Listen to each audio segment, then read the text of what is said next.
Hi, this is Tom Reardon, math teacher from Ohio, here to solve another SAT math problem with you. We suggest that you pause the video to solve this problem at least one way and resume when you're ready.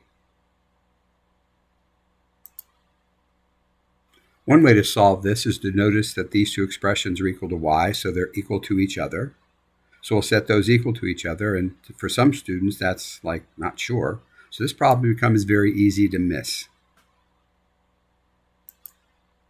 So one way we can solve this is we could multiply each side by the least common denominator of those two fractions, 24, and we'll end up with 8x is equal to negative 3x, adding 3x to both sides, and then dividing both sides by 11. However, some of you might just be able to look at this and say that's the answer, but this is one way.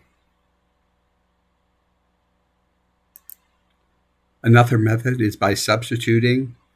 So I could start off maybe with x equals 8 and substitute that into each equation and see what we get for y. And on the one equation, I get y is equal to 8/3. The other one, I get y is equal to negative 1, and those are definitely not equal. So 8 is not a solution. Substituting 0 in for x, we get 0 for both y, so those are equal, and that is the answer. But what if the answer was A or D? We would not be able to substitute that, so to speak. Using a graphing calculator, we could solve this graphically. So I'll go to y equals, and y1, I'll type the first equation. I do need to press alpha and xt theta n to get the fraction template. 1 in the numerator, 3 in the denominator. Press the right arrow to get out from the denominator to type the x. Enter. Then I'll need a negative sign, the fraction template again, 1 in the numerator, 8 in the denominator, and again, get out of the denominator, x. And always double check and make sure that what you type is what you want. So I'll do a zoom standard or whatever windows I like to use, and I'll graph this.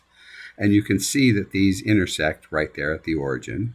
If I press trace, you can see that they're both there. So x equals 0, and so is y equal to 0. I'm hoping that some of you could just see that these have different slopes, but the same y-intercept of 0 and would intersect at the origin. Another way to use technology would be go back to the home screen. Second mode is quit, and use a tool in the math key and press the up arrow to go to the bottom one, which is called the numeric solver. Press enter on numeric solver. And what I'm going to do is I'm going to put in 1/3 x in the left side, expression 1. Expression 2 will be negative 1/8 x. So I'll clear this, type in the 1/3 x, as we did before, down arrow and clear, negative, and then fraction template 1/8 x.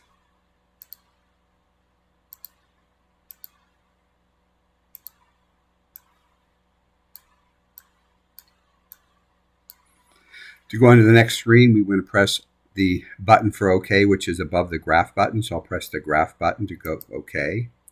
And it's giving me an answer of x equals 0, which is the correct answer, but that's not always there. It's usually whatever was there before.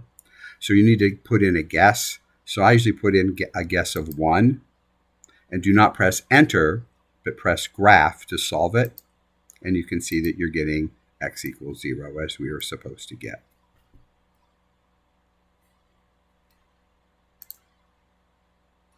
And again, here are the screenshots to get that for us. Other videos are available at this website, which is case sensitive.